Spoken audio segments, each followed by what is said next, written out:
ኣብዚ ሕጂ ሰዓት ኣብ ውሽጢ ኣእምሮኹም ሓደ ብስቕታ ዝበልዖ ነገር ኣሎ እዩ። ንሱ ድማ ጭንቀት እዩ። መዓልታዊ ንስሕቆ ሰሓቕን ንገብሮ ምንቅስቓስን ናይ ሓቂ ዝመስል እኳ እንተኾነ ኣብ ውሽጥና ግን ጾር ዝኸበዶ ዝተዳኸመ መንፈስ ኣሎ እዩ። እንተኾነ ግን ንስኹም ዲኹም ንጭንቀት ክትመርሕዋ ትደልዩ ወይስ ጭንቀት ንህይወትኩም ክስዕራ ትሓድግዎ? እስካብ ኮመንት ሓሳብኩም ኣምጡለይ። ሰላም ከመይ ኣለኹም ናይ ፅጋብ ወለድ ኪዳን ዩቲዩብ ቻናል ተኸታተልቲ። ኣብዚ ሕጂ ዘለናሉ ፈጣን ዓለም ጭንቀት ናይ ነፍሲ ወከፍ ሰብ መዓልታዊ ጾር ኮይኑ ኣሎ። ስራሕ፣ ገንዘብ፣ ማሕበራዊ ዝምድናታት ወይ እውን ናይ ወፃኢ ዘይተረጋገፀ መንገዲ ኩሎም ንእምሮናን ኣካላትናን ኣብ ትሕቲ ዓብዪ ፀቕጢ የእትውዎ። ኣብዚ ናይ ሎማዓንቲ ቪድዮና ንጭንቀት ብጣዕሚ ብቐሊል ብንጹርን መገዲ ክንሪኦ ኢና። ንምንታይ ከም ዝመጽእ ኣብ ኣካላትና ንእምሮናን እንታይ ከም ዝገብር ከምኡ እውን ንህይወትና ብሓቂ ዝልውጡ ቀለልቲ መፍትሕታት ክንርኢ ኢና። ነዚ ቪድዮ እዚ ክሳብ መወዳእታ ተኸታተሉኒ፣ ምክንያቱ ሎማዓንቲ ንእምሮኹም ዕረፍቲ እትብላ መዓልቲ እዩ። ቅድሚ ምጅማርና ድማ ነዚ ቪድዮ ላይክ ብምግባር ጀምርዎ። ሓድሽቲ እንተኾንኩም ድማ ሰብስክራይብ ምግባርኩም ኣይትረስዑ።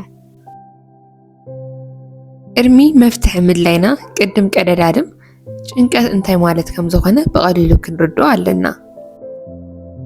ጭንቀት ማለት እምሮናን ኣካላትና ንዘጋጥሙና ፀቕጢ ዘርእዮ ተፈጥራዊ ምላሽ እዩ።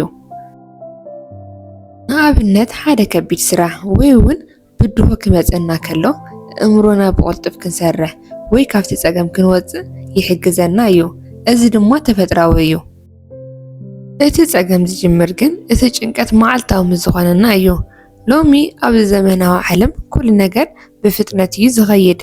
ንስራሕ፣ ንናእዳ ወይ እውን ናይ ሶሻል ሚድያ ፀቕጢ እምሮና ከም ዓብዪ ሓደጋ ጌሩ እዩ ዝወስዶ። እዚ ድማ ንነዊሕ እዋን ኣብ ውሽጥና እንተፀኒሑ ንጥዕናና ይጎድኦ። ክንጭናቕ ከለና ርእስና ንሓምም፣ ክሳድናን ጨዋዳታትና ይውጠር፣ ብጣዕሚ ይደኽመና። ብዙሕ ሰዓት እኳ እንተደቀስና ድኻምና ይወፅእን ብቐሊሉ ንሓርቕ። ንሓደ ነገር እኹል ፎከስ ምግባር ይኣብየና። ከምኡ እውን ኩሉ ግዜ ኣሉታዊ ነገር ጥራይና ንሓስብ። ካብዞም ምልክታት ኣብ ነፍስኹም ሪኢኹም እንትኾንኩም ኣእምሮኹም ዕረፍቲ ሃበኒ ኢሉ ይጭድር ኣሎ ማለት እዩ። ጭንቀትና ብቐሊሉ ክንቆፃፀሮ ብኸመይ ንኽእል? እሙቕ ኣቢልኩም ኣየር ምትንፋስ፣ ምስ ተጨነቕካ ኣእምሮኻ ይውጠር። ነዚ ንምህዳእ ድማ ን10 ሰከንድ ዝስራሕ ደው ኣቢልኩም በፍንጫኹም ብዓሚቕ ኣየር ሰሓቡ፣ ብህድኣት ድማ ብኣፍኩም ኣውፅእዎ። እዚ ቀሊል ልምምድ ንእምሮኹም ብቕልጡፍ የህድኦ። ሕጂ ኣይክእልን እየ ምባል ምልምማድ። መብዛሕትኡ ግዜ ጭንቀት ዝመፀና ካብ ዓቕምና ንላዕሊ ስራሕ ክንተሓሓዝ ከለና እዩ። ንኩሉ ሰብ ደስ ክነብል ኢልና እወ ካብ ንብል ንዓቕምናን ንዕረፍትናን ዝጎድእ ነገራት ሕጂ ኣይክእልን እየ ምባል ክንምሃር ኣሎና። ንነብስና ምእላይ ስሱዕነት ኣይኮነን። ሳልሳይ እግሪ ጉዕዞ ወይ እውን ስፖርት ምስራሕ። መዓልታዊ ን20 ደቂቓ እግሪ ጉዕዞ ወይ ስፖርት ምስራሕ ኣካልና ናይ ሓጎስ ስምዒት ዘምፅኡ ሆርሞናት ከም ዘመንጩ ይገብር። እዚ ድማ ንጭንቀት ብቕልጡፍ ይድምስሶ። ራብዓይ ካብ ስልኮም ዕረፍቲ ምውሳድ። ኣብ ሶሻል ሚድያ ምእታው ንእምሮና ካብ ውድድርን ፀቕጢን የትዎ። መዓልታዊ ካብ ስክሪን ወፃእ ዝኾነ ግዜ ክህልወኩም ኣለዎ። ብፍላይ ቅድሚ ምድቃስኩም ስልኮም ክትረኽብዋ ኣይግባእን። ሓምሻይ ምስ ተኣምንዎ ሰብ ምይይጥ ምግባር። ጭንቀትካ ኣብ ውሽጢ ዓቢስካ ኣይትሓዝዎ። ምስ እተኣምኖ ዓርክኻ ወይ እውን ናይ ስድራ ኣካል ብዛዕባ ዘጨነቐካ ነገር ተዛረቡ። ፀገምኩም ብቐሊሉ ኣውፂኹም ክትዛረቡ ከለኹም እቲ ጾር ብጣዕሚ ቀሊል ይኸውን። ኣብ መወዳእታ ሓደ ነገር ክነግረኩም፣ ጭንቀት ናይ ህይወትና ሓደ ኣካል እምበር ናይ ህይወትና መወዳእታ ኣይኮነን። ኣብዚ ዓለም ንኩሉ ነገር ክንቆፃፀሮ ኣይንኽእልን ኢና።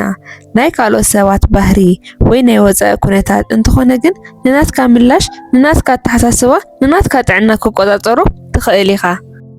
ዕረፍቲ ምውሳድ ናይ ድኻም ምልክት ኣይኮነን። ብዕሙቕ ኣተንፍሱ፣ ነፍስኹም ፍተውዋ። ህይወት ድማ ንደረጃ ብግዜኡ ክትከይድ ሕደግዋ። እቲ ሎሚ ዘጨነቐካ ዘሎ ነገር ድሕሪ 1 ዓመት ሓላፊ እዩ። ነዚ ቪድዮ እንተፈቲኹምዎ ድማ ላይክ ምግባርኩም ኣይትረስዑ። ሓሳብ ኣስተያየት ታሊኩም ኣብ ኮመንት ጻሓፉለይ። ሳብስክራይብ ዘይገበርኩም እውን ሳብስክራይብ ገበሩ። ቀጻሊ ብሓድሽ ሓሳብ ብሓድሽ ቪድዮ ክሳብ ንረኸብ ሰናይ ግዜ